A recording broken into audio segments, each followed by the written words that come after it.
Welcome back to Tac Hold on, hold Ops. on, I'm Greg. hold on. It's still going. All right, we are live. Welcome back to Tac Ops. I'm Greg. I'm here with Eric as always. Today we have a great guest. He was the last Second Fleet Command Master Chief. But real quick before we get to that, our sponsor, Commando Store. They're an online military surplus store. They have a whole bunch of real interesting things. Go on there, check them out. Eric, you were just telling me about some deal they have going on with all the craziness in the world right now. Yeah, definitely. So they have a special deal if you're EMS, fire, police, or a hospital worker. They have a deal where you can sign up. I actually have it blocked. Hold on, let me move the logo out of the way so you guys can see it.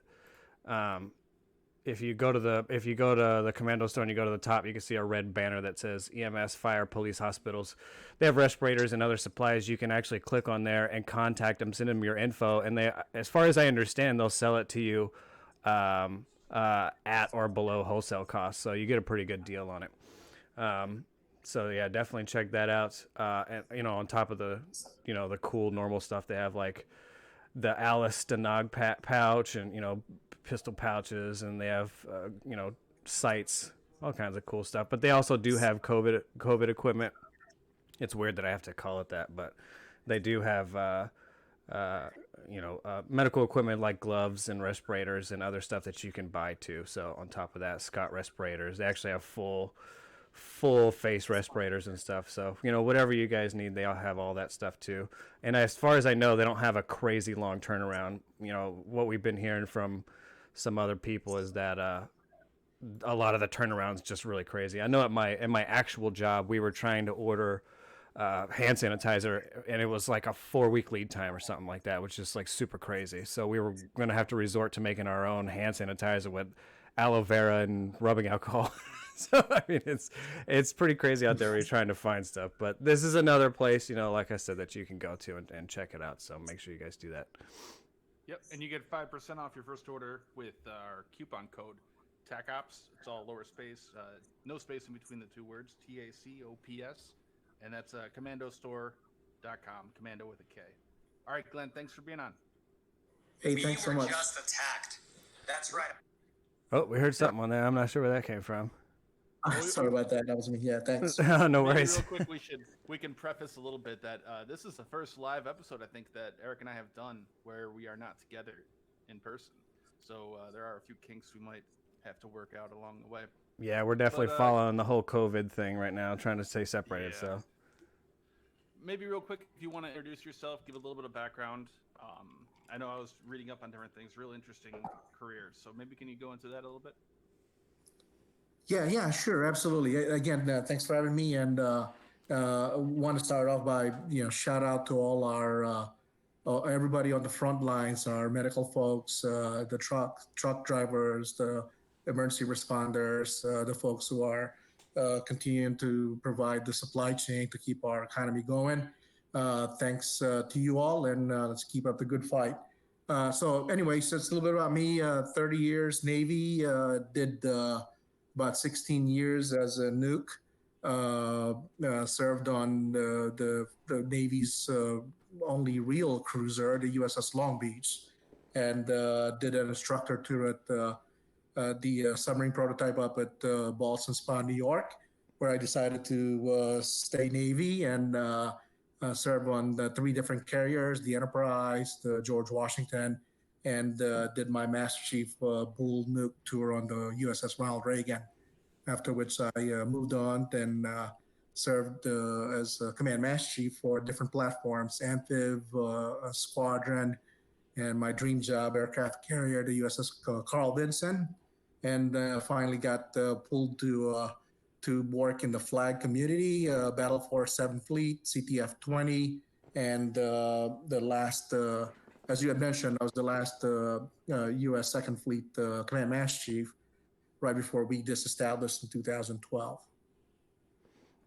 So one of the things I wanted to talk about just before we get too crazy into your, your actual out in the fleet history is one of the things I get a lot is, I'm getting ready to go to nuke school. It's going to be really crazy. I hear all these crazy things about it. I personally went to nuke school. I went to nuke school in Charleston and Goose Creek in 2002, and then I ended up getting let go of the program in week 17 of Power School. So it was a really tough program. I have to say, it was not.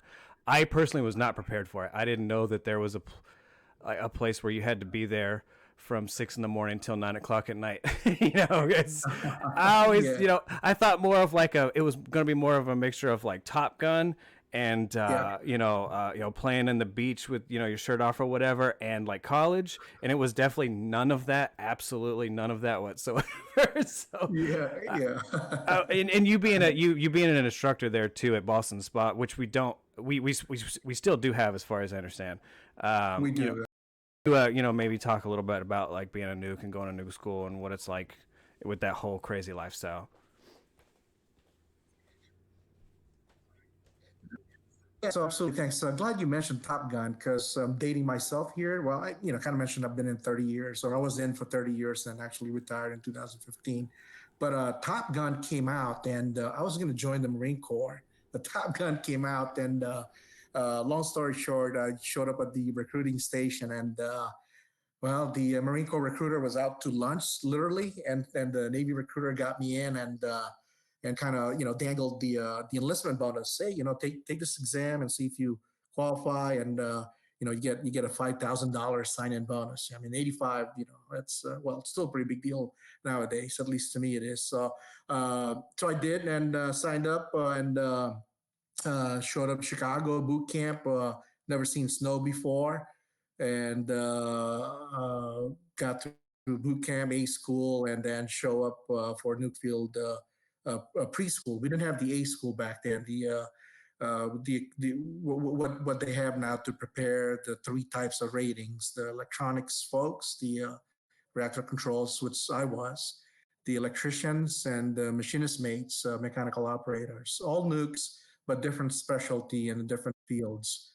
So for me, going through my nuke power school was in Orlando at that time. So definitely lots of good times to have if you don't get put on mandatory hours. So for me, it was it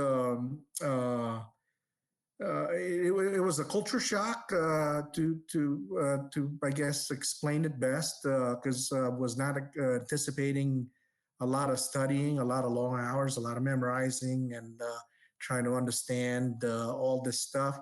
I had a little bit of background in math from high school. Took a little bit of college before I came in, and so the culture shock was just all the studying and all the memorizing and all the exams and thinking about, man, I could be at Daytona right now or Cocoa Beach or somewhere, and it's 4 o'clock, 6 o'clock. I could be doing all that stuff. So kind of got hooked up with a bunch of folks who were into studying, and so I quite frankly, that's what got me through. Is that peer group of folks that were into studying, and we just kind of studied hard during the week and party hard Saturday and Sunday.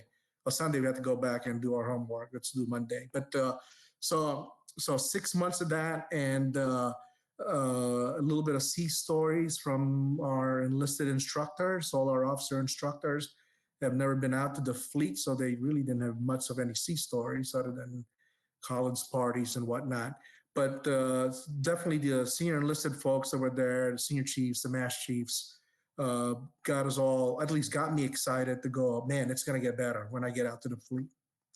And so there it was. And then after 6 months of power school, the choices were Grand Connecticut for me or Idaho Falls. I didn't really care to get on that 2 hour bus ride to and from the nearest town to the actual prototype sites in Idaho. So and Grand was like really just one prototype. And anyways, I wanted to go to New York, so I signed up for New York and got New York. And for 6 months, that's where I learned put theory into practice. The nuclear power program have you make it through the 6 months of hell. I mean, power school, and then you get to do a lot of fun actually operating, the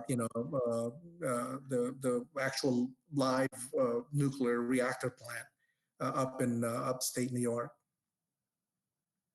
One of the things I wanted to ask you is Idaho. Like, so did you know anybody who went over there? It was already closed by the time I had gotten there, and it was just a building, right? It wasn't an actual ship like they have now. Yeah, so no, you're right. Quite frankly, even in Groton and to this day, upstate New York, Ballston Spa, you can see kind of like the submarine capsules, the Tylenol capsules, as we call them, where the engine room and the reactor rooms are located. But it's only in Charleston where they actually have, well, now converted 688s. Back then, we had the more training ships. You had converted the SSBNs, and now the 688 class are down in Charleston. So the land are really, yeah, you're right. A building where you actually have the water break that absorbs uh, the mechanical energy coming out of the main engines to really simulate the normal operations, and the actual reactor room itself, reactor compartment, and all the machinery that controls the reactor are in that containment hall that's shaped like a submarine for the submarine halls. And in New York, we had the D1G with it's no longer operational, but it's got that big ball where everything's housed inside. It's a huge ball containment essentially for both the reactor and the engine rooms. And so when I say when we talk about prototype, just so everybody knows, it's an actual 6 month school. It's the last school you go to as a nuke, and you actually go, and now you go on board a submarine, and you actually operate a functional reactor. And as far as I know, the engine room, everything works, right? It's fully operational from beginning to end, right? As far as I know. Yeah, yeah, absolutely. So it sure is. I think I mean, obviously they got to make the modifications because you can't turn the propeller. So it should have a water break, which basically absorbs the energy generated by that main engine. So instead of a propeller, I mean, the ship's welded kind of to the pier. The submarine's welded to the pier. So you can't really, well, I shouldn't say welded, but it's tied. So you can't really move forward or back or up or down. But to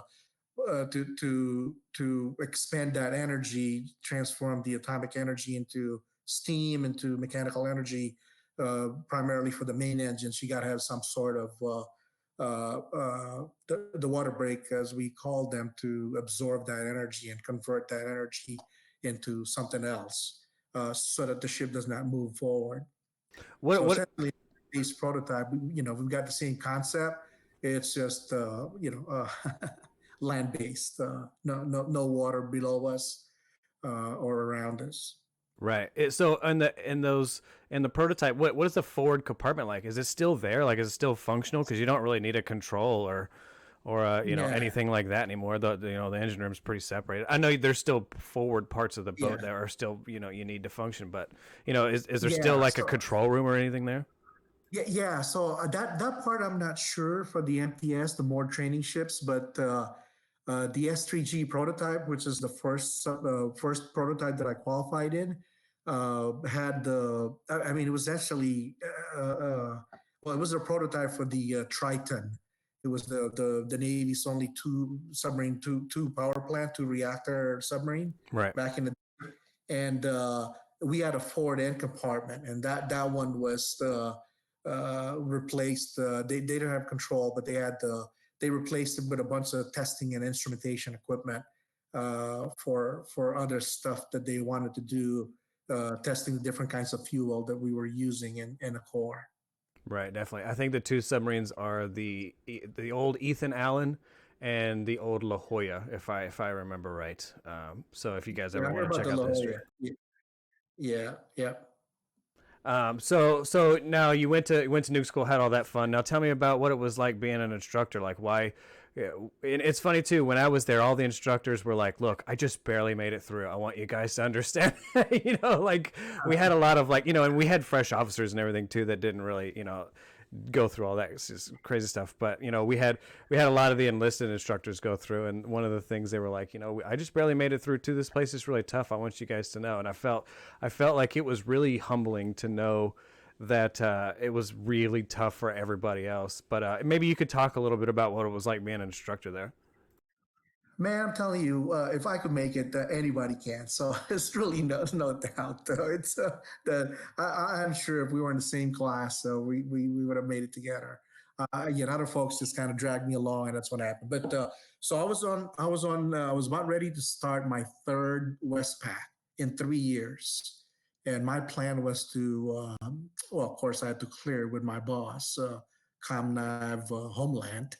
Uh, and then he said that, hey, whatever you want to do, we'll support. But it was going to be my third Westpac, and my divisional chief, he was a senior chief. He came up to me and said, hey, Mallo, I got a deal for you. How would you like to get off the third Westpac? I didn't even finish. I signed up, and they had pre-screened me to be an instructor, and because the Navy had problems with getting instructors, folks to come back, because a lot of us would just do 6 years and then get out. And it was still the case. I think it's still the case. Well, it depends on how the economy is doing, but it was the case during my whole time as a nuke. And anyway, so he said, I got you pre-screened, good to go. How would you like to do that? And sure enough, a couple of weeks later, we were on the pier waving to the ship as they went on their my shipmates who were going to be going on their third Westpac, at least those who got on board at the same time I did. And me, my wife, and my daughter were on our way up to New York, cross country from San Diego. So I showed up there in December of 1990, and um, yeah, had to qualify just like anywhere else as a nuke, any platform, and being a surface nuke at that point, coming from the USS Long Beach, and then showing back up to New York. I was hoping I'd get back to the submarine land-based prototype where I qualified, S3G, but he's been decommissioned, shut down, and the surface plant was they were full of instructors, and so I got sent to MARF. It was a S5W submarine prototype up there also. So I said, well, cool, get a chance to learn something new, and knew I did. And there were probably like 4 or 5 of us targets, as the submariners like to call us. Everybody was submarines, dolphins, and about 5 of us had the were enlisted surface warriors, and it was good times. I showed up there as a first class, and I made chief, and that's when I decided that, hey, the goat locker gave me such a hard time on my first ship. I think I'm going to go back out and pay him back, and never look back afterwards. It went back out. So as an instructor, we had to qualify. To qualify as reactor operator, same as I did on the first ship. Same thing that I did at my initial quals, and then because I was first class, I had the opportunity to qualify engineering watch supervisor, and qualified that, and we basically the instructors would either be teaching in hull, which is the operational part, or in the classroom phase, and I did both. Uh, got to lead the folks after I made chief, teaching the classroom phase, and classroom phase starts before folks make it to the actual practical startup, shutdown, casualty drills, and more casualty drills, and more casualty drills, so that by the time they get to their final watch evaluation, they'd be ready to go, good to go, and head back out to the fleet. Awesome. So after being an instructor, and you'd already served on ships before that, obviously, because you have to go to sea before you come back to go do short duty again. But Yeah. so after you got to so you said you served on a cruiser and a carrier, like one of the Navy's only cruisers, to be honest. And Yeah. what was the difference? So you served on which carriers? Because some of them have 8 reactors, some of them have 4. Which Yeah, what was yeah. the? Can So you tell some of the differences and all that? yeah, sure. So the Long Beach, the Navy's only real cruiser, was had two reactors, and as did all the other. Well, they call them cruisers, but they're really just oversized destroyers, nuke destroyers. Back in the day, the Bainbridge, the California class, Truxton. And the Long Beach was one of a kind, as was the Truxton and the Bainbridge. But it had a crew of 900, whereas the other cruisers would have a crew about, because they're about destroyer size, about 300 to 400. And reactor department was as big as any of the other departments. It's just bigger reactors because it's a bigger ship, bigger payload. The carriers, uh, up until a couple of years ago, well, not a couple of years, so Enterprise established. So primarily carriers, there were two new classes. One was the Enterprise class, one of mine had 8 reactors. Got to serve on her aboard the Enterprise 97 to 99. And all the rest of the carriers are Nimitz class. So starting with the Nimitz all the way up to the USS George H.W. Bush. Uh, and uh, the USS Ford just came out, a different kind of power plant altogether. Still two reactors, just like all of the Nimitz class, but everything else is different because of the new electrical plant system that they needed to support the electromagnetic catapults and the arresting gear, plus the electronic magnetic elevators that they have all over the ship. So nowadays, after the Enterprise got decommissioned, uh, we only have the Nimitz class and the Ford class.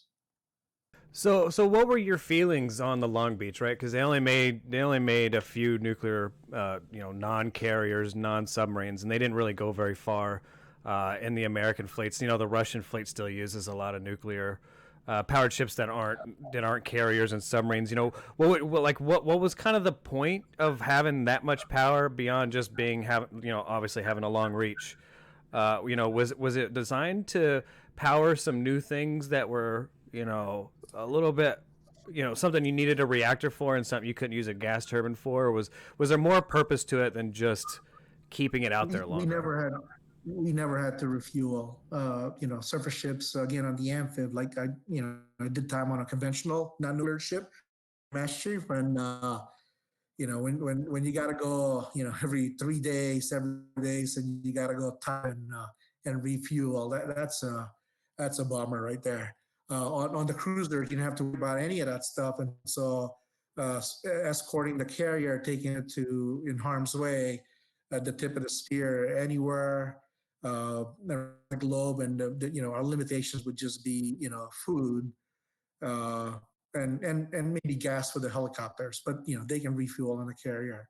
So the endurance of nuclear powered destroyers, so the fact that they can go be on station anywhere, everywhere, don't have to refuel every 3 or 4 days, and catch up with the carrier. I think a lot of value if you want to continue operating with a care strike group concept of operations. Yeah, And they still traditionally. need to No, go they ahead. still need to stop occasionally, obviously, to get fuel for well, like you said, for the helicopter, but also for all the aircraft and everything too. But then you have all the its escorts. A lot of those are back then they had more nuclear powered ones, but you still had things like the Spruce, um, and then it's probably some Ticonderoga at the time that were all conventional. And did that slow everything down because those needed to be refueled? Absolutely. So we took the Enterprise on a round the world cruise so that she could get refueled back in '89, and the Enterprise Strike Group had a couple other Tychos and destroyers. Well, they couldn't obviously keep up, so it was essentially it became just the Long Beach and the Enterprise. So it took her around Cape of Good Hope out of Africa, South Africa there, and the rest of the battle group just went back across the IO and back to Hawaii and the West Coast, whereas Enterprise and the Long Beach just kept on going. Hmm.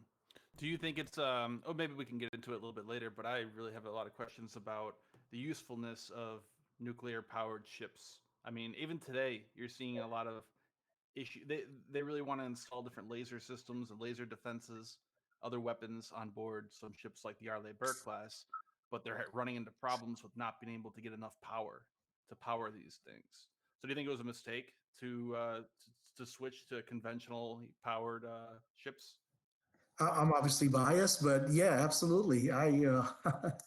I wish they had the nuclear cruisers back in my time because that's a little bit naive there. But I really, I thought I was going back out to the fleet as a nuclear chief, serving on a cruiser because that's where I came from.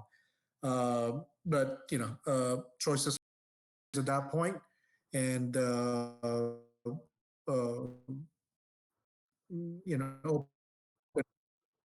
for me, so I had the less. Nuclear cruisers would be the way. Obviously, the cost, and totally understand. The cost of building it. I mean, there's a good reason why nuclear powered vessels are super expensive. Uh, uh, but then again, I'm looking at some of the costs, especially I think she's finally operational now, the DDG 1000. Uh, if the propulsion technology obviously proven. I don't know how many. I mean, I was on active duty when we crossed. I think it was 1,000,000 miles, probably more. It's got to be double than that nowadays, if not triple, of zero incidents. And so the safety aspect and the environmental impact uh, minimal. Actually, with zero incidents, at zero environmental impact, and again the endurance possibility. Again, hey, you want to power. Uh, the challenge will not be so much as in the power source, but it's going to be in the electrical distribution. So you want to the electrical distribution for any vessel. If they don't design it, thinking about what else they will add, that's going to add a lot of cost in the redesign to support this high energy consuming devices, lasers and whatever, what have you that would require that stuff. So it's really not the the power source itself, but really truly it's the electrical distribution. If I was going to take a guess, that's going to be the bulk of the cost for any ship, even if they decided to go, let's say, restart a nuclear cruiser program. Is there also a problem with having what ports you can dock at when you have a nuclear vessel? Yeah, hey, ships are meant to go out to sea, and as a blue jacket, yeah, I want to go on Liberty Port. As a command master chief, I'm going like, oh my god, Liberty Port. What kind of incidents there be? I'm just kidding, but yeah, there are some limitations. But then again, uh, uh, have been to many wonderful ports in the Far East, in Europe, and in the Med, and even in the Gulf. It's if we're not welcome, we don't need to be there anyways. Well, that's one of the things that sucks about, and you guys are always welcome, obviously, but that's what sucks about Yeah, the New York Fleet Week is New York yeah, City doesn't allow nuclear reactors to pull in. So whenever you have a Fleet Week in New York, you don't get to see carriers or submarines. So it's kind I of a huge know, I loss for know. the locals. But you get a But lot of they people there, so people are really freaked out about it, right? I know, but they didn't mind the USS George Washington off the horizon right after 9/11. So very cool picture of GW operating right after 9/11, right outside. We didn't pull in. Obviously, that we're not emergency responders. Our job then was to obviously protect us the skies. But yeah, so that's fine. I did get a chance to go to New York Fleet Week, but not as a nuke. It was on my first non my first command master chief tour on board the mighty amphibious USS Oak Hill. So yeah, the Nukes definitely miss out on Fleetwick up in New York. But hey, we get to go Fleetwick down in Fort Lauderdale, so that's a lot of fun too. Oh man, yeah, I went to the Fleet Week in Fort Lauderdale in 2006. I have Yeah. some funny stories. I don't know. I don't know if I shared a pretty funny story on Twitter. How we pulled in there. We were the only submarine there, and so Oh they man. pulled us outboard of some surface ship. I don't know what it was, to be honest. It was a bigger kind of. It wasn't a It's a tender. target. Yeah, It yeah. was some kind of some, I don't know, a big ship, whatever. And they decided Sure. to connect our sanitary tanks into theirs. So we Oh, would literally blow our sanitary tanks into their tanks, and then they would pump the tanks onto the pier, which we'd never heard of, but we were like, hey, whatever. We've never moored outboard whatever this thing is, so we're just going to follow oh, instructions. So we did. oh man, I saw that. Yeah. Holy And cow, that was a deal, huh? There.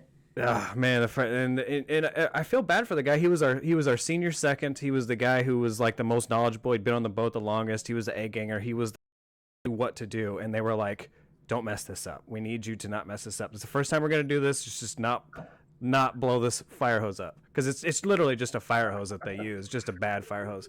And Oh, he did. He blew that yeah. fire hose up, and it blew up all over the side of that ship. And the funny part was, because it was we estimate it was probably about 100 gallons of shit water. And Yeah. the funny part was is they wouldn't let us come and clean it because we were not qualified to Oh, handle CHT, yeah. which is what the Navy calls, Right. shit water or whatever. Yeah. We couldn't handle CHT on their ships, so so they had to clean up what we did. Good times, man. Good times. I had a Oh really man. fun time at Fort Lauderdale. That was one of the greatest times I had in the Navy, for sure. Yeah. Oh man. Yeah. Absolutely. Absolutely. Yeah. So I think the guy was in whites, or was he in whites? Because you guys were just pulling up when he connected the CHD. Yeah. No, no, the hose had been connected for a while. Everybody was already off the ship. They were already like everybody was gone, and we were just Oh trying. wow. We were the first duty section, so this was like we'd already Oh, been there for 5 or 6 hours. Nobody was really there anymore, and we blew. gotcha. Gotcha. Thank God, that happened. And then it kind of blew up over the ship over the side. But and we also had another Oh, guy who set a yacht on fire. It was crazy, man. We had such a crazy time, man. It was so, and we only had 150 people. I just don't get it. There were fights, and I oh mean, yeah, yeah. we literally had a guy set a $2 million yacht on fire. Oh man, it was so crazy. Like I said, as a junior sailor, man, Liberty ports. But then again, at the command master chief, totally different perspective of that this is a mission. So and so we got to operationalize Liberty and look at it that way, vice the man. So a young sailor back in the day, hey, forget about work and just kind of party hard. Yeah, you get senior, it's a totally different way. We want to make sure the folks still get a good time and enjoy everything that they can. Same token, want to get everybody back with minimum incidents to deal with. Right, definitely. And so, it just not to like really call you out or anything, but you're one of the only enlisted guys that I've talked to that top to bottom, right? You started at the bottom and worked your way all the way to the top, right? So, like, when you were a younger sailor, did you ever get any instances where you got locked onto the ship because something happened or anything like that? Uh, yeah. Well, you mean like get in trouble Yeah, or yeah, something like else? I forgot what they call it. You got restricted to the boat because of whatever. Yeah. Like for instance, I Well, got restricted to the boat because one of my crew members decided to take a dump on the pier while I was drunk. I mean, there's not really much I could do, but I yeah. was his sea buddy, or I was his buddy while they were out, Yeah. and I got part of it, right? So like, did you ever anything?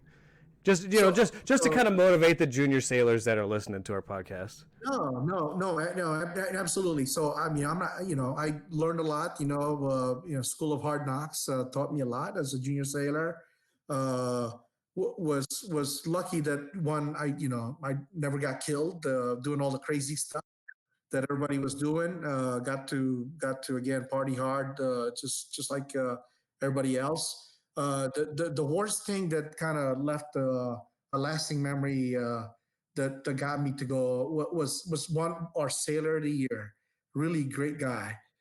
He missed ship's movement while we were in Hawaii on our way to I think it was the second Westpac, and we were manning the rails, so all dressed up, and they just lifted the aft brow, and the forward brow was already taken down earlier, the officer's brow. So the enlisted brow just got lifted, and I see this guy, our Sailor of the Year, Greg. He was running and huffing and puffing, trying to get back on the pier, and he could have jumped across the ship, but the XO was standing right by the brow, said, "Nope." It gave him, yeah, I actually wasn't even yelling because we were that close. Just gave him directions to go show up at the airfield, and he got airlifted. I don't know, maybe 4 or 5 hours later, and they did an open captain's mast, and got busted. And I'm like, holy moly, man! Whatever trouble I'm gonna get into, I'll never miss ship's movement at all. And so that kind of stuck with me all the way until even as a senior guy, I would show up the night before. Well, nukes would have to show up, 3 days before, anyways, to start up the plan and get ready. But even as a command master chief, I'd show up the night before just to make sure I don't get. I'm not running and huffing and puffing on the pier, trying to catch the brow before they lift it up. So the trouble I had were not so much as in Liberty ports, but it was in uh, taking care of my guys. So I was the second class.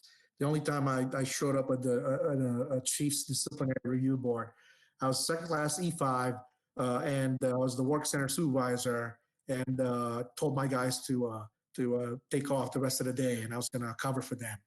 Well, senior chief came down about 2 o'clock, was looking for everybody else because the department head was looking for everybody else. And long story short, I uh, I was not authorized to give them liberty, and ended up standing tall in front of the chief's mess, and got a nice tail chewing about taking care of guys is not necessarily coddling them, or in this case, giving them liberty passes when I didn't have the authority to do that. I could have asked, yes, but I did not. I felt like, hey, man, I've got the power. I mean, I certainly have the power to give them extra work and make them stay there. Why not, cut them loose anyway? So did not work out to my advantage, and the only kind of trouble that I had growing up. So it's kind of boring. Blue jacket life for me. Uh, but certainly the guys that when I got the opportunity to sit on the other side of the disciplinary review board, you could tell the folks who really just honest mistake, and the folks that really needed a wake up call, and the folks that really truly did not want to be there, just needed a little bit of motivation. And so I've been kind of blessed because all the commands I've been part of empowered the chiefs mess to do the DRB to where they can provide backup intervention to the divisional chain of command, the DIVO, the chief, and the LPO, work center supervisor, in really you know uh, I hate to use the word taking care of shipmates, but really taking care of the sailors. By that I mean holding them accountable, but giving them the tools, the training to set them up for success, so that they can you can hold them to the highest standards. And if they fall short, either again motivate them or give them more training. But they need some wake up call, if you will. Then hey, we've got some measures like the DRB, the disciplinary review board, to use as a tool. So when you were CMC, did you was when you were CMC on a carrier, did you spend a lot of time doing disciplinary review boards? Like how did your day set up? Because I can imagine if you're the highest enlisted person on a ship of thousands of people, I could imagine you have to deal with a lot of negative stuff, right? Because generally the negative, the squeaky wheel gets the grease, Yeah, right? So, like, yeah. how was your day set up like that? Did you just do that every day? Did you just every day at 10 o'clock you did a disciplinary review board, or like what? How did that work? Yeah, so on the carrier again, it varies by CMC, and the way I chose to do it is I wanted to focus my time and energy in the professional development board. So I kind of empowered. I mean, I had 26 mass chiefs on the team. We had a mass of 200 chiefs, 55 senior chiefs, and again, 26 mass chiefs. So I had the mass chiefs chair the DRBs, the disciplinary boards, and I personally chaired every single professional development board or career development board uh, for folks. So I wanted in my mind, because it was my third CMC tour at that point. Hey, and I've got a good group of 26 mass chiefs. The regular DRBs, we held them twice a week. We'd rotate around and have one of the mass chiefs sit and chair the DRB. And if something has to go up to the XO or the captain, I review the case, and if I wanted to talk to the divisional chain of command or the sailor themselves, I'd set up a separate meeting. But before the carrier tour, I was the CMC of the training, the service schools, the training sports center up in Great Lakes. So 20 years to the day when I graduated the electronics technician A school, I went back to be the for that the Naval Training Center up in Great Lakes, and we had 4,000 students at any one time, and at least on the carrier, 3,000 shipmates, variety of ranks, probably 1,000 junior sailors at the most, E1 through E3, maybe not that, maybe 800, but great, 4,000 of them. And they're like just, whereas boot camp did a great way of conditioning them in a lockdown environment for 8 to 10 weeks. Now they're back, they're 18, 19, whatever, 17, 18 years of civilian programming kicks back in, and they're now in a non-lockdown college style environment. And so that was a challenge there as far as DRB, because the guy before me was doing all the DRBs, and I'm like, no, I was doing them by myself when I was on the small ship, my first command mass chief tour with 300 folks, 300 sailors, 400 Marines. But up in Great Lakes, there was no way for me to do that, and I didn't have that many mass chiefs. So we kind of figured out a way quickly to where how we can, because the reality of it is that folks are going to go see the DRB, be in that kind of environment. 17 to 19-year-olds just right out of boot camp, and you're in lockdown for 8 to 10 weeks, and now you're back out in the real world, if you will, anyway. So we split them up, but my time was spent a lot of time doing DRBs more up in Great Lakes than I did on the carrier. So okay, so I want to try to get away from all that. I know there's a lot of admin you have to deal with, and I don't want to just beat our viewers down with all the admin you have to do every day. So let's talk a little bit more about reactors, right? I think that the reactor really changes the environment of the battlefield, and so traditionally cruisers would stay in the middle of a naval conflict, right? You have the destroyers right up front, you have the cruisers, and then you have the battleships, if there were battleships, right? And then carriers in the back from way back launching aircraft, right? So so when you were on the Long Beach, did they really try to keep you real far back from the destroyers and kind of send the destroyers forward, or did they play you more as a destroyer? Like how when you guys were doing war games, how did they use you? Were they because you guys had a reactor too, so they had to treat you a little bit differently than just we're going to lose another jet engine. They can't just say, hey, we lost a reactor off the coast of blah, doing whatever. Yeah. So, what was it like on that type of cruiser life with a reactor? So we were air defense the whole time, and again, as a junior sailor at that point, once in a while they would let us out to go see the sun as nukes, as junior nukes, and so did not really get much into any of that stuff. But looking back, uh, especially started playing harpoon when I was instructor up at Prototype. Our position, we were always next to the carrier because we're air defense, and back then strike crews were a lot bigger than they are nowadays. And so you could have two air defense and four anti-surface screen, and a couple of anti-submarine stuff. Obviously, the carrier does a lot of that anti-submarine stuff. plus the escorts underwater, which we never see. So we would stick close to the carrier as air defense, and then the other ones, whether it was a Spruance class or Kid class destroyers, would be out and about, and then another cruiser will also be out forward, leading the strike group in formation. But a lot of the times that we were out, we were on independent ops with the carrier. So as I mentioned earlier, it's just us and the carrier because everybody else has to catch up because they got to go refuel, slow down, and get caught back up again. Whereas we just kept on steaming. Real quick, did you say you played Harpoon, the I game? sure did. Up in New York, yeah, I got hooked on Harpoon big time.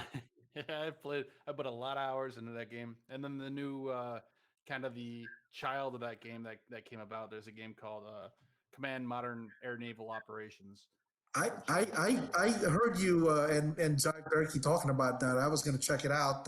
Not was. I will check it out. Because I was listening to your podcast today. I said, "Oh, ooh, I'm going to go check that out and see if I can, get back into it." it's a lot of fun. Did you guys have a simulator like that for games or what or something? Because I know Command Modern Air Naval Operations, they actually have a version that they sell to the military. I don't know if it's specifically for the U.S. Navy or what exactly, but do you have some sort of simulator like that you guys used? They should. During my time, we did not, but they should. If they don't, they better catch up. They need to get that going. Yeah, that was one of the Right. things that And I when you felt I lost about when I was in because being on a submarine like you were talking about, I didn't really know what was going on. I was in the engine room, or not in the engine room. I was in the machinery room, the torpedo room, and I'm on the bottom lower level. I wish I had something like that. No, absolutely. And so again, when I got into the CMC world, that's wanted to get the folks to kind of understand. I mean, we weren't like using harpoon, but whether we talk about history, I mean, Battle of Guadalcanal, the greatest battle, out of the Battle of Leyte Gulf, uh, those kind of things that we kind of talked about, and then kind of say, okay, what do we do, if we were in this scenario or this situation? So uh, uh, we'd get folks during events, folks who were actually at those battles on the carrier. We invited survivors of the Battle of Leyte Gulf to give a talk, and then the week before they showed up, the month before they showed up, it was a every week events of getting everybody exposed to, and then kind of how does it relate to us nowadays, back in the day, 2006, 2009 timeframe, and to put things in perspective. So, and then hear somebody to speak about that, and then have somebody come in and say, hey, these are future battles that we may get involved. Obviously, back then it wasn't, we were not the great peer competition that we're in now. Pretty exciting times, I think, for the Navy. Uh, but definitely, I agree with you. The perspective and knowing how their contribution, whether in the torpedo room or the boiler room, or I mean the folks up in radio and combat CIC, they get to see all that stuff, and so they get a better appreciation, if you will. But folks in the barbershop and the galley, in the CHT pump room, or the admin folks, the yeoman is typing out administrative records or whatnot. They're all part of the fight. I mean, because we go to general quarters, we can't call the fire department, so we're putting out that fire. Well, it's not all damage control. I'd rather the enemy, the adversary, would be damage control, and we're concerned about how we put ordnance on target.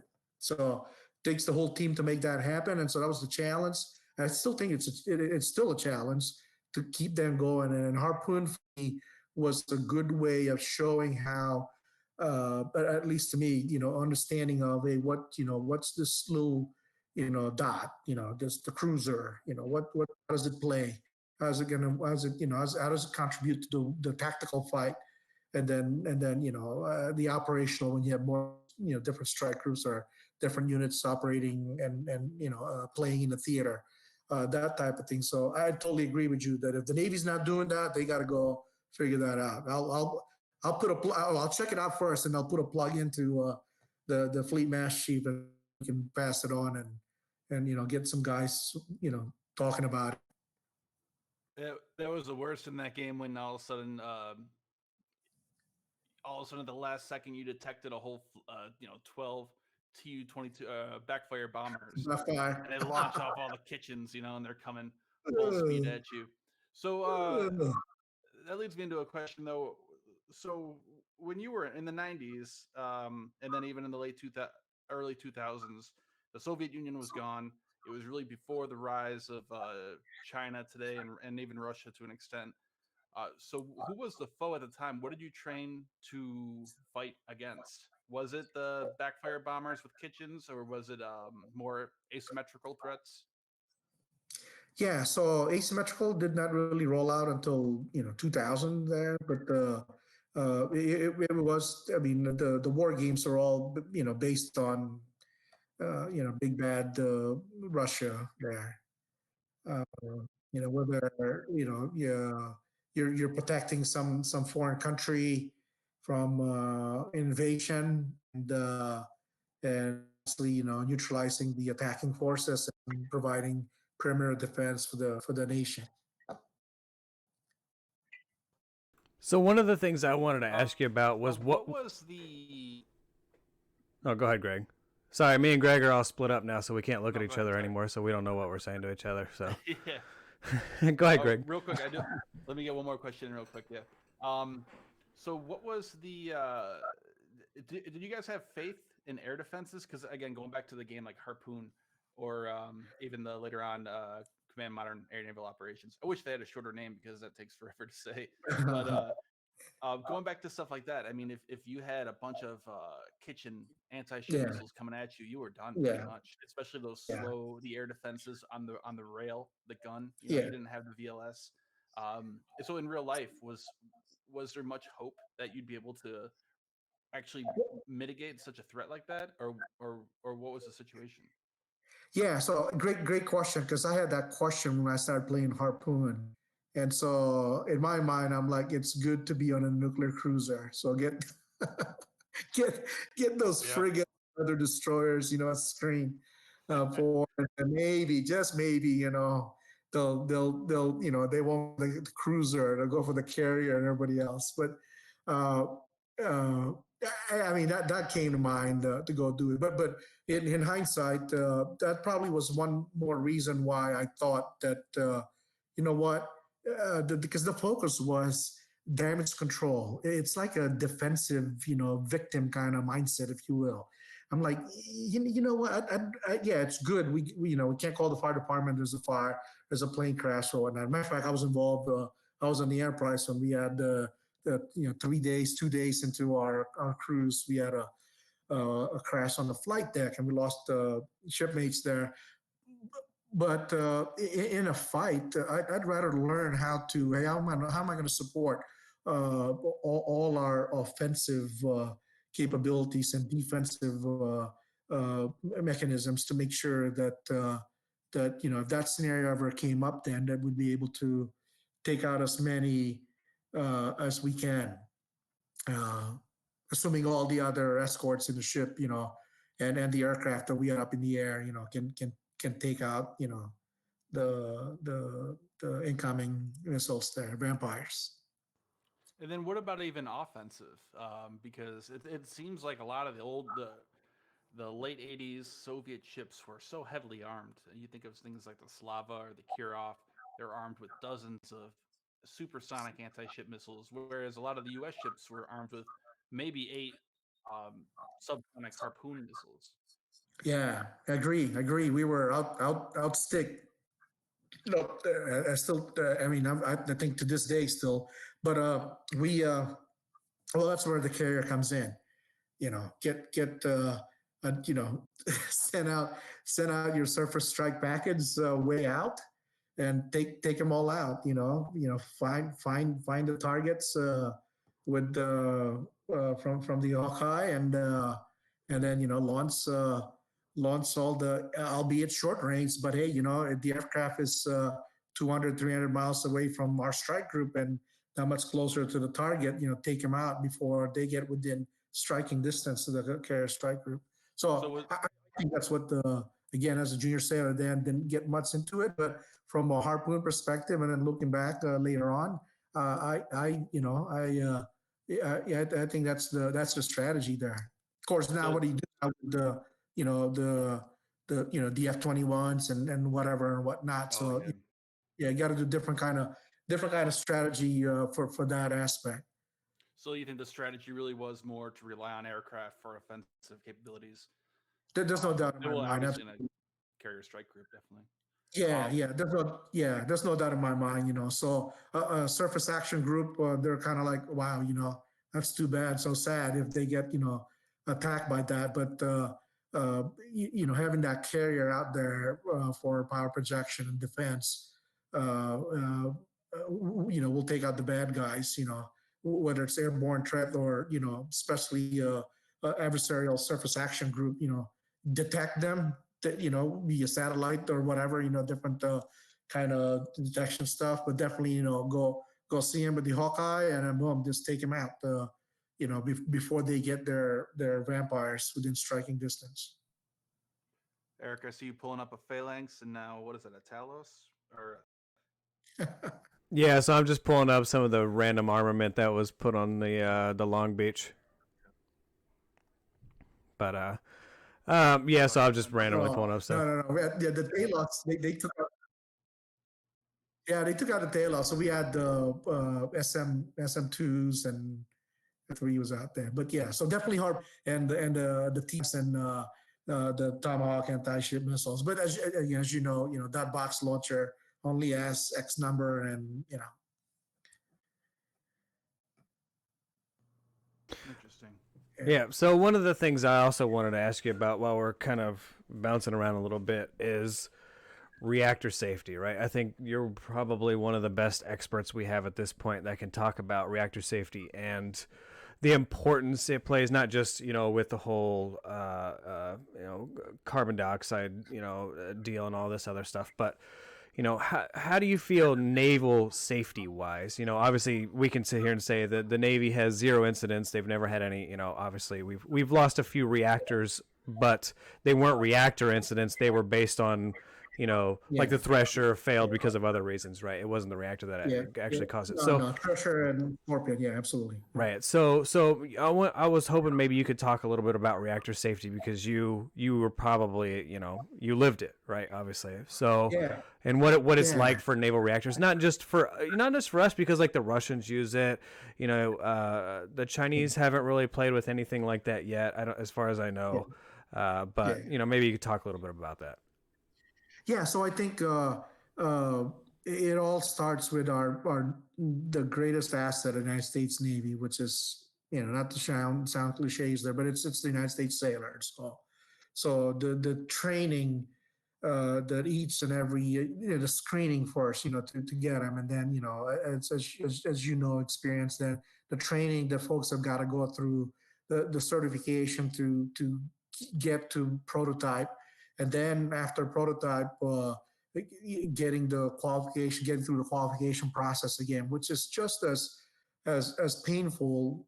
Maybe that's not a good motivational board, but as challenging on the ship, and then getting every year requalified.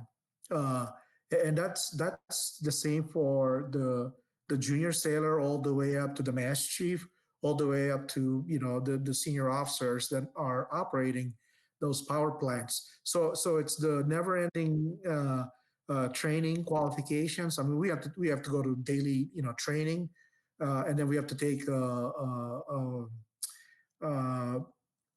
well, I'm trying to catch myself here if I'm giving out naval nuclear propulsion information, but you gotta get. I mean, it's just training, getting certified, oral boards, exams, and consequences if you don't do well on those. I mean, I think I can share this. My first chief on the Long Beach got denuked, got his nuclear quals taken away because he failed an exam. And at first he blew it off. We pulled it off a Westpac, and he couldn't take it during the week. We pulled it on a Friday, and so his direction was to come in on Saturday. He didn't do it, And anyways, when he finally took it, he failed it, and he got denuked. So he went from being a nuke ET to a quartermaster. But it all starts with the people, the number one greatest assets of the Navy, United States sailor, and then the actual equipment itself. It's super expensive because it's super well designed and well engineered, uh, and sometimes it's over engineered. Uh, uh, but again, it's all safety, and then the operational procedures. And so you combine the equipment, the design, the people, and the systems and the processes to do all that stuff, and then you just continuously refine that every day, every week, with operations, with training, with maintenance, with casualty drills. And that's how safety. There's no other safe program out there, bar none. The Navy nuclear propulsion training and operations. So, anyways, So pretty biased. how do you feel that that type of training in life could benefit the rest of the Navy, right? Because we've seen these issues with the surface fleet, running into tankers and all this other stuff that happened over the past couple of years. Yeah. What is your advice to the fleet based on everything that you've been through? It, it, yeah, yeah, really, it's training, verbatim compliance to procedures. If the procedures do not make sense or they don't work, get them changed, and have the leadership and the courage to set your people up for success. And by that, I mean you train them, you qualify them. If they're not qualified, you disqualify them, and then get them on a get well program, and then train some more, and take a look at the procedures. Maintain your equipment, take care of your gear, and keep using it, keep operating with it. Yeah, train like you fight, so you can fight like you train. uh, I on the tactical level, that did not happen on the Fitz and the McCain, but it had more bigger problems at the TICOM and, quite frankly, operational strategic levels. Probably outside the scope of our discussion, but that's my opinion there. They would have benefited to put more than one enlisted on that investigative board that looked at the McCain and and the Fitzgerald. But anyways, retired at that point, and so not much of an input. But I think everybody would have benefited if you had because again, senior enlisted, we're obviously known to not to be politically correct and say what call it what it is, and that's what they pay us to do. And then for us, hey, they take our advice, great. They don't take our advice, then we just figure out a way how to get our point and cross, and more importantly, how to get it in the execution phase. Yeah, definitely. And one of the things that really stuck out in my mind was, they were using technology that they had to sit there and refresh like 1,000 times or whatever crazy was going on. You were around and you worked with on a daily, almost intimate basis, one of the most crazy pieces of technology on the planet. You guys obviously had a lot of good training and good equipment to work with. If you had, you're standing reactor operator, and they give you this new piece of equipment to monitor whatever it is, right? And you sit there and you have to refresh it 1,000 times. I feel like that would not be acceptable, right? I feel Well, almost like they got yeah, left behind. I think so. The chief, then, I would not wait 1,000 times. So maybe after the fourth time, maybe the fifth time, I would have, yanked the chain. Hey, that chief works for a mass chief who's in a chain of communications with the mass chief of the Desron, who's in a chain of communications, not chain of command, but chain of communications to the squadron, to the task force, to the fleet, and back to TICOM. Maybe at the fourth time, some folks are more patient than me, so maybe they would have waited, until the sixth or seventh time, but definitely not 1,000 times. And then, oh, by the way, there's got to be a backup, and those guys had backups. I mean, they could have plotted the charts, manually, do mold boards and a bunch of stuff. Then, So I get it. Hey, equipment's going to break, so that's why you got a backup. And those guys have had backups. And that chief failed results, not excuses, in so many ways. Hey, he owned up to it, and quite frankly, was the only one that owned up to the problem. Uh, Good on him on that part, but man, I'd rather that they, there should have been no embarrassment in asking for help when they figure it out. I mean, he's the bosun mate. What does he know? He's not the expert. He was filling in for a quartermaster. So again, those are problems outside of the tactical level. But he could have asked for help, and they could have used their backup. And his chief in training, the first class, could have done the same thing, or the second class could have done the same thing, and avoided that stuff. But I always like to tell my teammates to don't ever suffer in silence. If it doesn't make sense, there's no such thing as a stupid question. The only question that's stupid is the one that doesn't get asked. And at the tactical level, I think all those cliches that are involved in the old CPO initiation. I think all those were kind of skipped, and did not happen.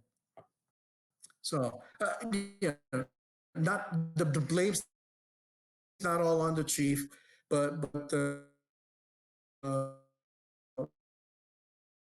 offer many different million ways on how to prevented that. But also only because I've operated at the operational and the strategic level, I would offer some recommendations to at those levels as well.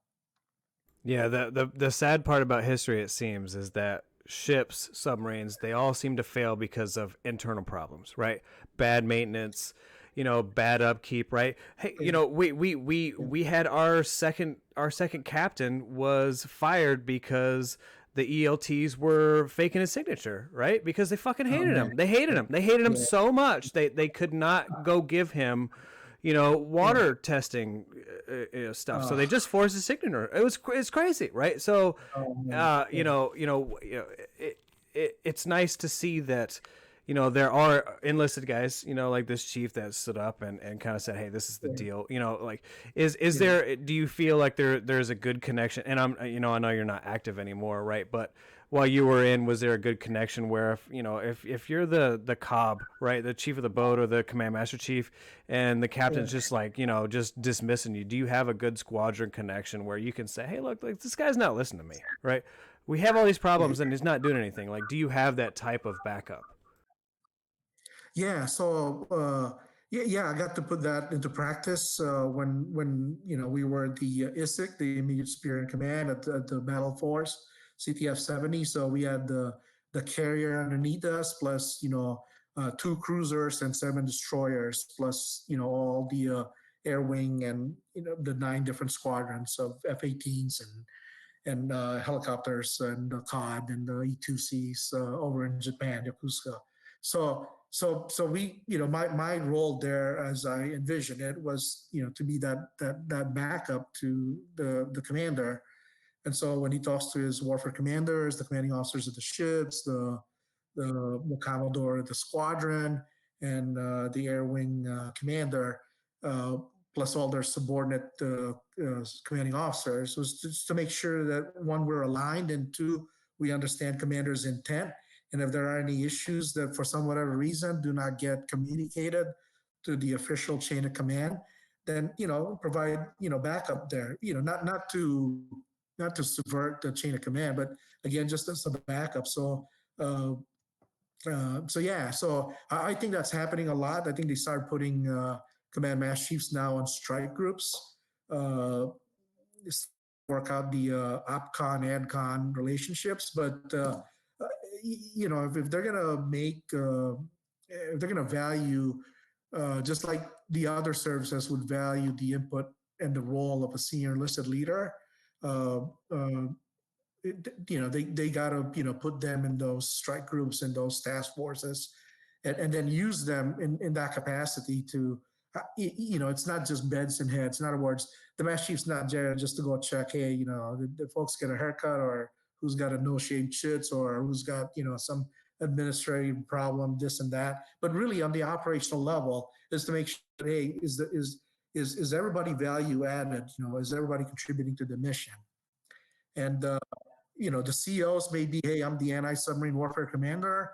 The air defense, the cruiser may be the air defense commander. I may be the surface combat commander for the squadron commodore. But then, the master chief can be hey, I'm the Liberty as a mission warfare commander type of things, making sure that all sailors, that strategic corporal or the strategic sailor, any one sailor while on Liberty can make an impact, whether it's in Hong Kong, eventually when we get back in there, or in well, I guess eventually for all countries now when we get back in. Awesome, Greg. Did you have any more questions about reactors? I wanted to move on to talking about the second fleet. Yeah, go ahead. So so one of the things I wanted to ask you about was specifically the second fleet, right? We saw them get basically kind of taken away from the Navy, and now they're back. So maybe you could talk about, so the second fleet, from what I understand, is more of on the CONUS side of the Atlantic, and then you have the Sixth Fleet that kind of owns the Russian water. The second fleet being hugely instrumental into our fight on the Atlantic side. So I was wondering if you could talk a little bit about, some of the experiences you had over in the Atlantic, not necessarily classified stuff, but maybe you spotted some ships that were painted red on the outside that maybe you saw. I don't know, just anything that any second fleet experiences you had back in the day, or maybe you could explain a little bit about what the second fleet did. During my time, there were no permanent assets, warfighting assets in the Med. So everybody came from, at least on the East Coast, would come from Second Fleet. So even the ships that were down in Florida that would be in the Fourth Fleet AOR, they're all under operational command of Second Fleet. And so what does that mean? Well, that means that we got to train them and certify them for either strike group level of fight or independent ops. Let's say, there's a mission that needs to be supported for theater security, like maybe show the flag down South America or in Africa. So we would train the units, and then get them certified so that they can go out there and do what they're supposed to do. So in a sense, everything that was operating, whether it's up in again in the Med or in the Gulf, that came off the Eastern Seaboard, it was because Second Fleet. It was because of Second Fleet. So their success in fighting the fight, in carrying out their mission, was again all because what Second Fleet had to do to set them up for success, or not. So amphibious group, the carrier strike groups, the surface ships, and obviously the associated air assets, the air wing and independent air units. Everything, it was because Second Fleet trained them and certified them to go do the level of mission that they're being asked. So we had, like, say, one ship that went out to obviously submarines did the ISEX all the time. But we had one ship that went out during my time there and got really up close up north to where they're operating. We wanted to do a test of concept operations for them to operate. I mean, there was a ship sailing right next to what I can only imagine the tip out of an iceberg. And so I'm just like, man, that's pretty cool. It's pretty scary. But at the same time, so those are the kind of things that Second Fleet did. We were responsible for that. Now, as the maritime component of for the defense of the United States, so NORDCOM is the combatant commander in charge of that, and so their maritime component for defense of the United States would be, if it's a maritime call on the East Coast, it would be Second Fleet that would respond to that. And so in that regard, if we had and forbid another 9/11 during that time, or even, I can't speak to how they do it now because I don't know what authorities have been given to the new Second Fleet. Uh, so then they would be responsible to NORDCOM in executing anything that the nation would need maritime wise, whether it's uh, uh, surface ship or a carrier or naval air assets off the coast of the eastern United States. So, anyways, in a nutshell, that's what it was then. And so we during my time, I'm not sure open source. I think open source. We've seen some some Russian submarines kind of poking into the op area, but definitely the Chinese sent a surface action group throughout. The first time I think they just sent a uh, their one of their hospital ships through the Panama Canal, operating in the Caribbean and then down south. But I think the AGIs, the intelligence gathering ships, would always come in and out, but not much excitement as far as not certainly not to the level that we're at least open source we're seeing nowadays from from the Russian submarines and well, I mean China most activities on the East Coast or on the West Coast rather, but yeah, so not much back during my time at Second Fleet, not to the level of what we're seeing nowadays, open source. Yeah, do you think it was really important to bring back because the Second Fleet for a while was disestablished Yeah, I since don't think they should have. 2011? Yeah, sorry. Oh, and then they brought it back, obviously, just what last year? Yeah. So yeah, and then it had to go through certification, and I think they just got to be fully operational not too long ago. Uh, but I think it's a different flavor, more like expeditionary. Whereas back in our time, all the carrier strike groups and the amphibious expeditionary groups all reported to Second Fleet. So it wasn't Second Fleet that would go out. Let's say we had to do something in the Baltic, because in the Baltics there it would be one of our strike group commanders. We would send them out there, staff them, get them the resources, and obviously the ships that we had certified and trained would go out there and support that. But I think nowadays, at least from what one article that I saw, it was the actual Second Fleet commander that was out there, expeditionary, vice vice the subordinate. And again, I don't know the C2 relationships now, but again, I can only speak from when it was for us. Especially, we did a lot of hurricane sortie ops. That's uh, and so Second Fleet would task one of our strike group commanders to take the fleet out and avoid big bad hurricanes that somehow managed to get us 2 of the 3 years as our Second Fleet. Now, like you mentioned with Russian submarines, and you see in the news that they're venturing farther and farther out. How exactly would they deal? I guess more hypothetically, how do you guys deal with a submarine that it's approaching the east coast? Is there much you can really do? Would you kind No, of shadow no, it, or no, I think that's if we find out they're there, man, that's a intelligence collection bonanza there. Yeah, I think we would welcome them, and if as long as they don't know that we know, it'd be great. Especially, Jack Turkey was talking about 6 to 12 months for the the Bore class, and hey, if if we find out that they're there, and just learn as much, and because what are they gonna do? yeah, they're most likely not going to launch a strike or anything. This isn't the early Cold War or something where Yeah, you're worried they're no, going to launch missiles right off absolutely. the east coast. But Absolutely not. So we would welcome them, kind of the same mindset over in the Seventh Fleet AOR. Initially they were like, "Oh my gosh, we got a Chinese warship coming up. What do we do on the port side?" I don't know. Start queues and reach out to them. start Learn taking how to, pictures. yeah, and say hello. Hey, hey, would you like some pastries? And practice the semaphore, lights, comms, and everything. Do navigations. Maybe they'll do some drills with us.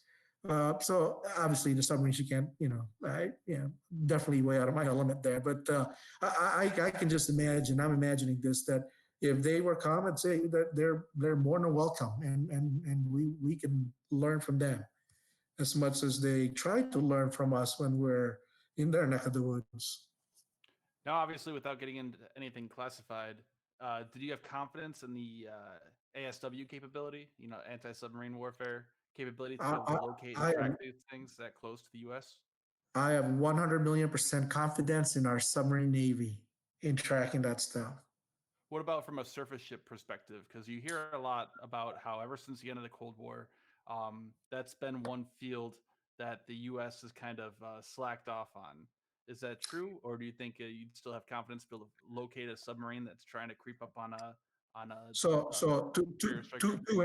yeah, two answers. The first one, I have 100%, 100 million% confidence in our submarine navy in tracking those.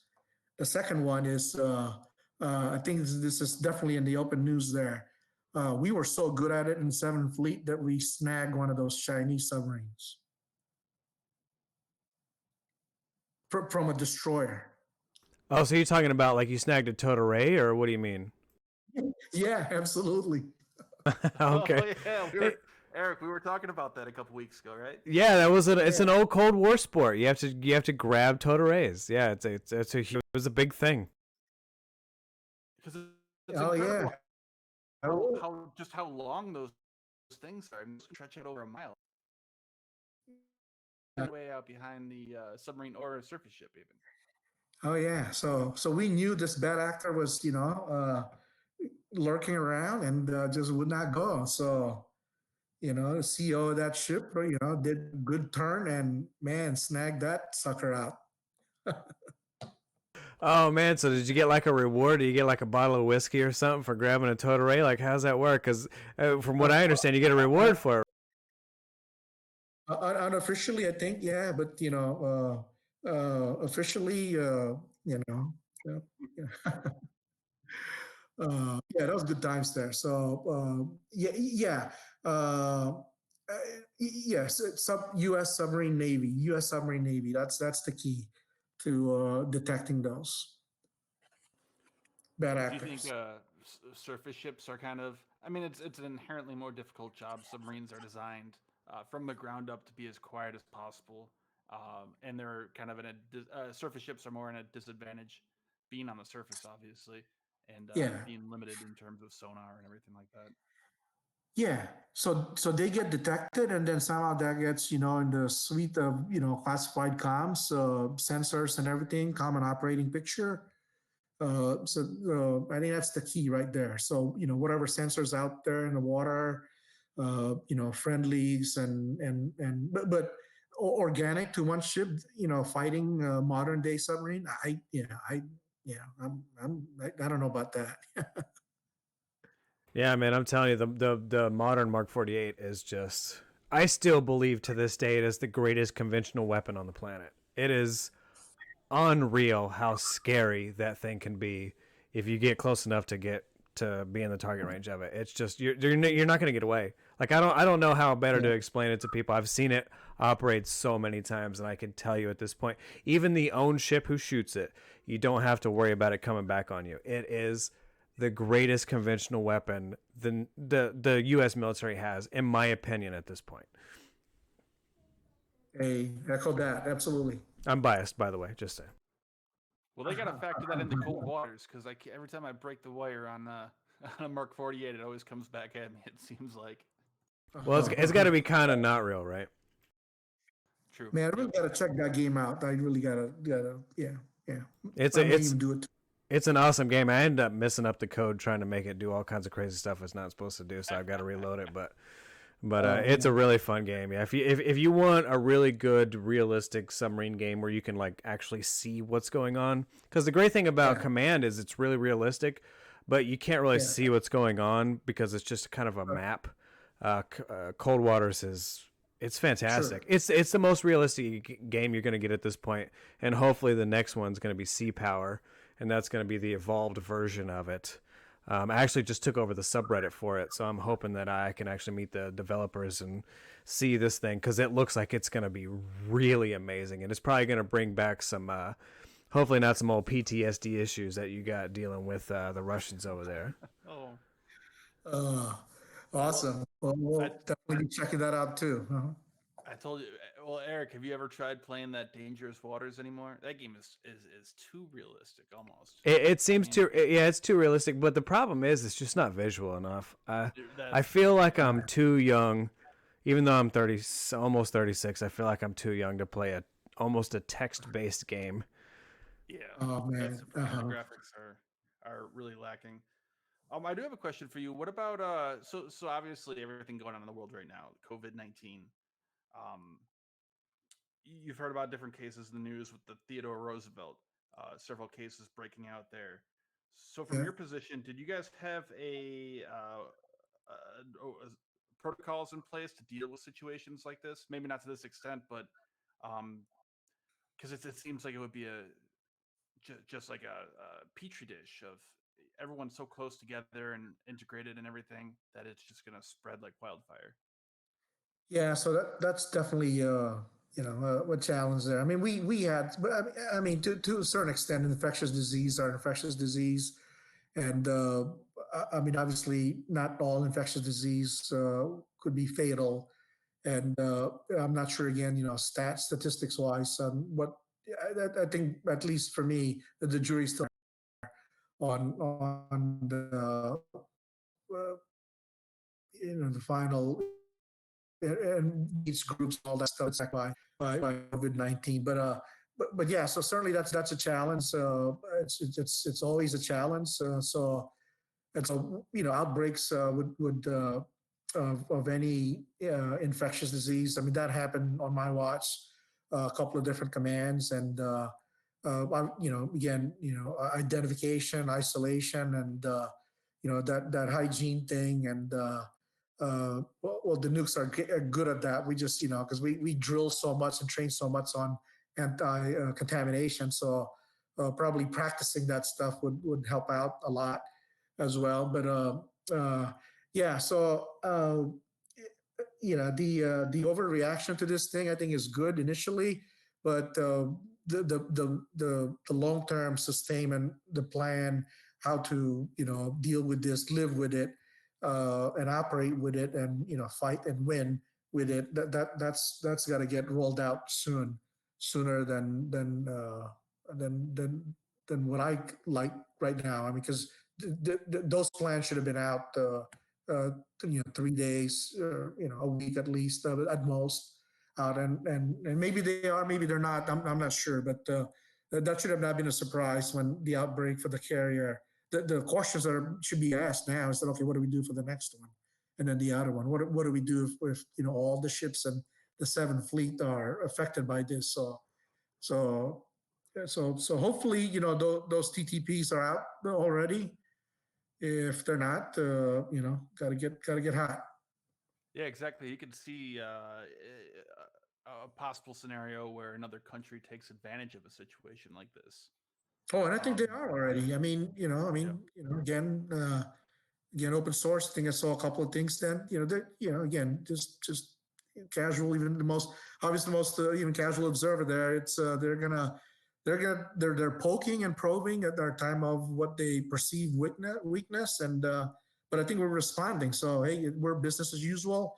Defense of our nation. The folks out there are certainly open for business. So you get a bad actor popping up in places they're not supposed to be. They get the same usual response, COVID-19 or not.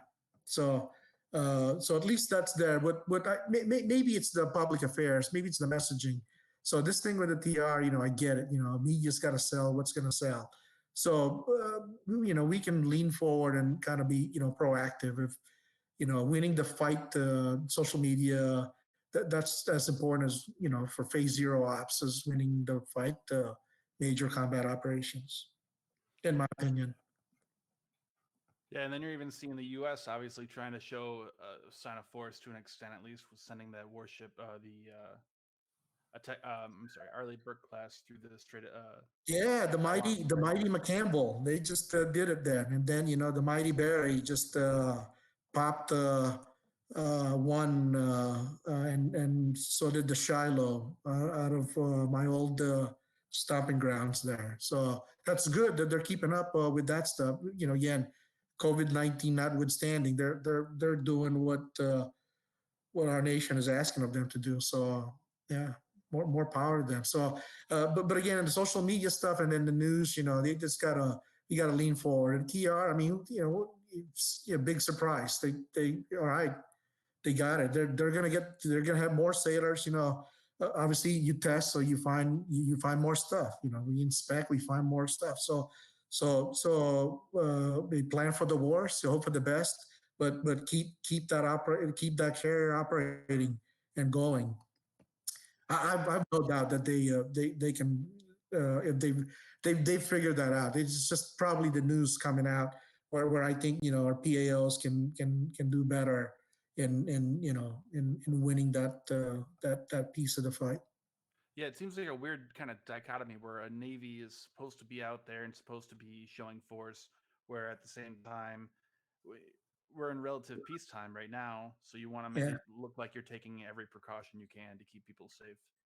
yeah, absolutely. So hey, we can be safe, but still put ordnance on warheads on foreheads. I love that phrase. Yeah. Yeah, Yeah, I yeah, mean these are open waters, like we are allowed to do this, and we got to keep them open. So I hate to yeah, say it, but you got to keep them free and open. So yeah, somebody's got to do it. yeah, Japan and these other countries do yeah. test those Hey, waters over there, Ricky, but somebody's got to do it, right? yeah, the Ricky Crut, as they called it. I mean that can that can take down the whole ship there. If that and talking about CHT stuff, that could be just as bad. So uh, there's ways. We can figure that out. We've been able to. It may have not been COVID-19, but it was some other equally infectious viral enemy there.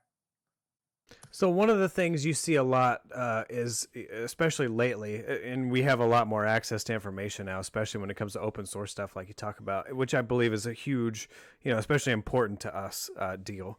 But Yeah, you see a lot of countries really testing waters, right? So you guys were Second Fleet, so you guys dealt with the ISEX, right? So I'm not going to get too into detail and to my experience because I was in the ISEX in yeah, 2004, and there are experiences there that you will experience that are pretty scary, and it generally comes from outside sources really testing you, right? And so yeah, one of the things that we've seen a lot lately, especially with open source information, is a lot of testing waters, testing airspace. You got a lot of yeah, bombers flying really close, right? So the latest ISEX in 2020, they had a bomber yeah, fly I think pretty much directly over almost the Camp Sea Dragon, right? And they were yeah, they were actually the bomber was actually escorted by two fighter jets, our fighter jets, the entire time. But it's still yeah, pretty scary, right? So yeah. what were your experiences with you being part of the command of the Second Fleet? All of a sudden you have incoming enemies, which are probably 99.99% of the time not going to do anything, right? They're just testing Yeah. borders, testing radars. Like, how did that make you feel? Like, what were your experiences with that? So only because before Second Fleet, I was in operational fleet again at the tip of the operating spear with the battle force out of in Seventh Fleet AOR, where we couldn't even publish dual carrier ops back in that day because again, political military environment there. The going in there was not great power competition, but was hey, let's not poke the let's not poke the dragon. And so dual carrier ops, which is like ridiculous because we did them all the time. heck, we do 3 or 4, out here on the East Coast. But we could not talk about that stuff, even though we were doing it. And so anyway, so as one was we took the strike group into the Yellow Sea. I'm sorry, not Yellow Sea, the West Sea. We called it the West Sea because we did not want to call it the Yellow Sea and give the adversary the pleasure of even laying to Using their to put name it for on it. the map. Yeah. Yeah, but anyways, and so we got in, and various MCOM. Long story short, we got in there undetected, operating for, and this is a carrier strike group for well, definitely more than 6 hours until the fishing fleet of the non-friendly fishing fleet got wind of us, and so the next day, just bunch of Y aircraft, flying and gathering, intel and all that stuff. So at that point, even at that point, to where, hey, we're operating in their neck of the woods, we got their really even their fishing fleet, or that's their local militia there, and HCI started coming, and I'm sure who knows what's underwater. Uh, Still felt comfortable that, hey, it's international waters, and we're exercising freedom at the seas, and that's what we're here for. If it ticks them off, so what? So anyway, so we were doing that there. The Russians would want to do that in our end, hey, if we're going to get some, we're prepared to take some. Because all it is, again, I don't think it's going to come out to a shooting war. Uh, Maybe I'm being too naive, but I just don't think that no one's going to be, unless again some miscalculation, some rogue whatever elements out there. But as a nation to nation, I don't think those kind of events, transactions, if you will, are should be just commonplace. Again, we take advantage, we exploit the opportunity, learn as much from them as they're trying to, and minimize what they can learn from us. But definitely on the surface side, if we can show them off, and maybe they'll change their minds, like, hey, man, I'd rather be in the U.S. Navy than in the PRC, in the PLA Navy. I don't know, but Yeah, there you go. certainly we'll exploit the opportunity, learn from them, and minimize any intel that they can get from us, and that's a win in my book. So speaking of the Western Pacific, and I know this might be a little personal, but you being from the Philippines, what's your thoughts on the relationship between the U.S. and the Philippines? Oh There's been a man, lot of stuff in the news going back and forth with yeah. with China and everything. So what are your Oh, thoughts on that that? that's gonna take us like days and weeks there. But long story short, I hey, it's obviously that's their business. I was born and raised there, but I'm obviously U.S. citizen, and so it's their call. I just know from what at least I read that uh, uh, hey, maybe perhaps the present administration is looking for other ways so that he can get into a win-win scenario, win-win situation. uh the bases have been long gone for a long time. This new thing that's going on with the status of forces agreement, I forget what it's called. uh, I think we still got the defense agreement in place, and for that to be in place, we got to be able to operate there.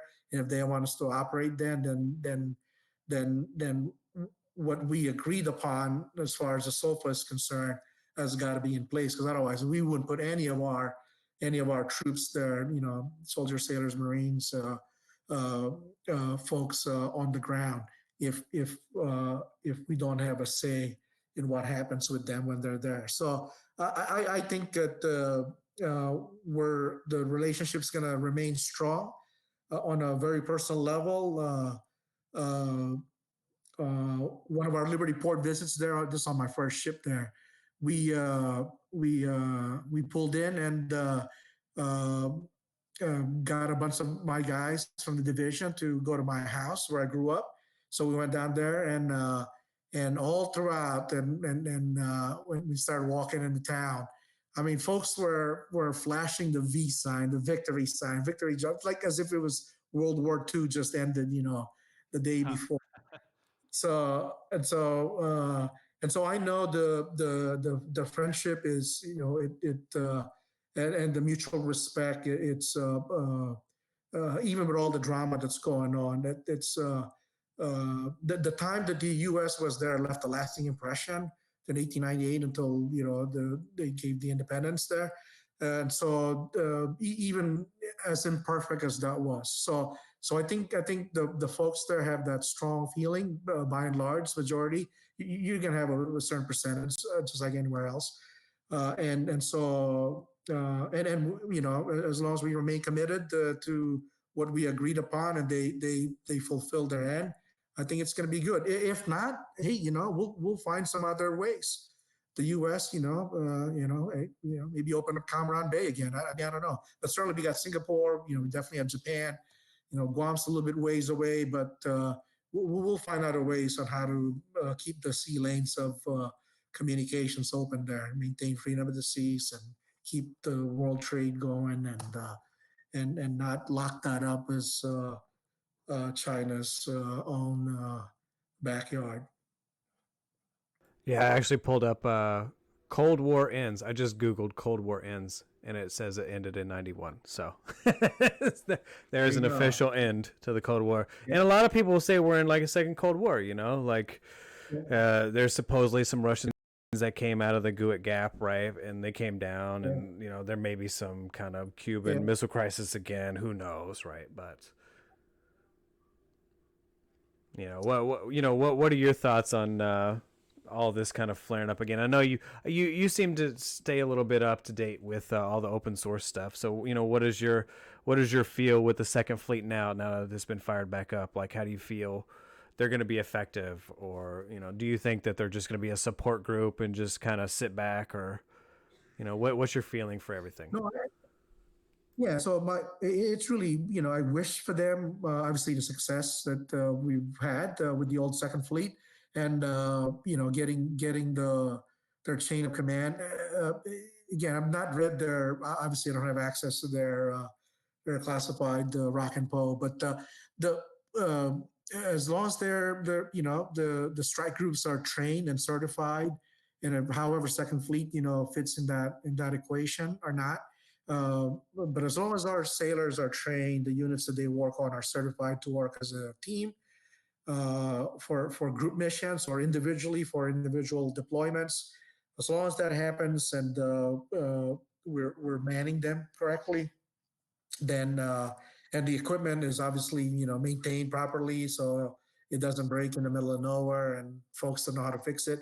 As long as that's happening, we're going to be good to go. I mean, that formula for winning cannot be duplicated by any nation, only because of the number one biggest asset, the United States sailors. As long as we continue to maintain that competitive advantage over everybody else. I mean, we had folks when I was in Seventh Fleet then trying to go figure out. I mean, uh, hey, how's that? How do you guys do it? We're not conscripted. We're not.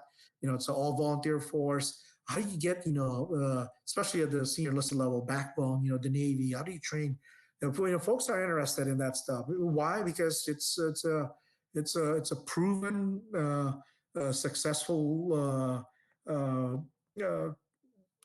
process. So as long as we do that, and we don't get distracted too much with drama, or with this ongoing crisis right now.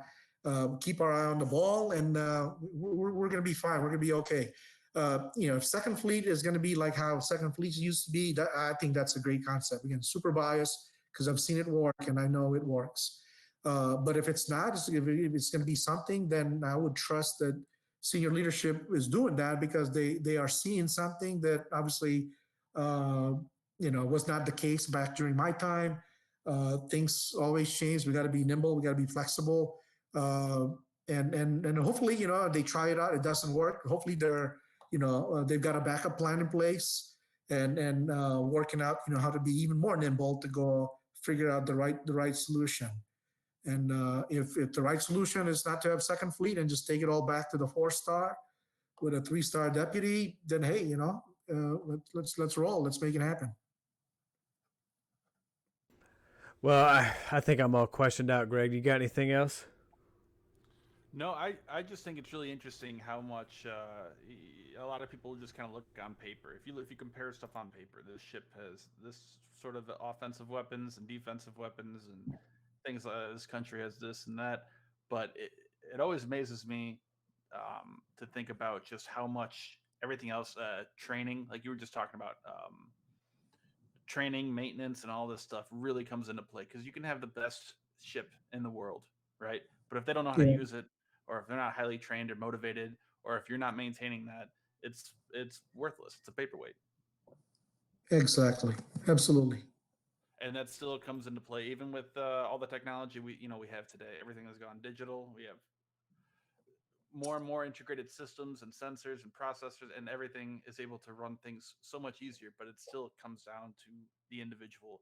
And throughout this whole podcast talking about the nukes and all these other things that come into play, that always fascinates me. But besides that, no, I'm pretty much out of questions too.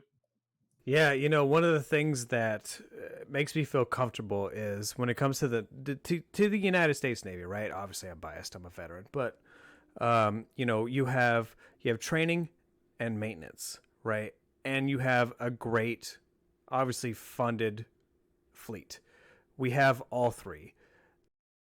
What makes me feel comfortable is, if you talk about the big three being, the United States, Russia, and China, China's missing out on experience, right? They have all of this money, they have all these resources, but they've only had it for 30 years, right? We've had it for 200. We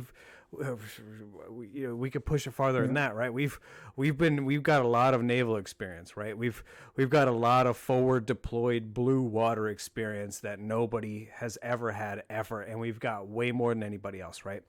And then when it comes, to the Russians, we have the fact that we really maintain our fleet. We've seen them with, when the Soviet Union fell, it was just all maintenance. Yeah. Just all of it collapsed because you just cannot maintain, 200 or whatever the number was of submarines that they had, right? So, we've always been efficient in maintaining. We've always been efficient in training, and we've always had the resources. That's always been my comforting feeling with the United States Navy. Now with Yep. China, you have all of that going now. As long as all they need is time, so that's the Yep. only thing holding them back. So I still feel like we hold a really good value on everything.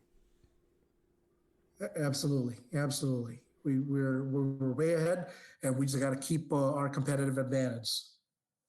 Yeah, and I feel like right now it's training. I feel big. I feel big on training. If like we have the resources, we could take care of the maintenance. Right? We've heard some bad sides when it comes to dry docks. Like we probably need a few more dry docks, right, to maintain these ships and stuff Yeah. like that. But on top of that, it's really just training. Like we need a lot of training. We have experience. We need to take Yeah. that experience and really infuse it back into the fleet. Yep. Yep. So Absolutely. so anyways, Maintenance, operations. Yep. yeah, exactly. So I don't personally have anything else. I really appreciate that you joined us tonight. I had a crazy time trying to get on this podcast. I had a power outage like 2 hours before the podcast. That was just How did random. you- We don't even have a thunderstorm here. It was just sunny and it just power went out. I think somebody ran to a pole, Oh, man. and then as the power's out, I hear this weird humming. And I'm like, where's this humming coming from? Because we don't have any power. And I find out that I have a honeybee nest Oh, man. somewhere nested inside my drywall. So Oh, it's man. it's been a crazy night. But I really appreciate you joining us, and we're definitely gonna have you on again. You definitely have a lot of experience and time in the fleet. And you're definitely up to date when it comes to the open source stuff. So I want to make sure that we have you on again, and I really appreciate you on. So thank you so much, man, for being here. Is there anything you want to shout out that you're working on, or anything you're doing besides, you have your Twitter account at Last Second Fleet CMC. Let me actually pull it up real quick so you guys can see it. I killed all my screens. Sorry. No, I really appreciate the time and opportunity. Awesome chatting with you, Greg and Eric, and definitely going to be a huge fan of your channel. And I just realized, 'cause I thought it was just podcast, but yeah, it's actually on YouTube. So Yeah, we do both. Yeah, we try to get it out to as many sources as possible. yeah, definitely. And then we'll pass it on, and then yeah, if there's an opportunity again, great, awesome. Also got some other folks that you may be interested in, from the senior Yeah, listed side. absolutely. Yeah, link you guys up with them, and I think it's great. But thanks so much, and again, shout out to all our everybody that's fighting the fight. That's the Wuhan COVID-19 virus right now. Yeah, all over. Yeah, thank you. Yeah, Absolutely. definitely. All right, thank you.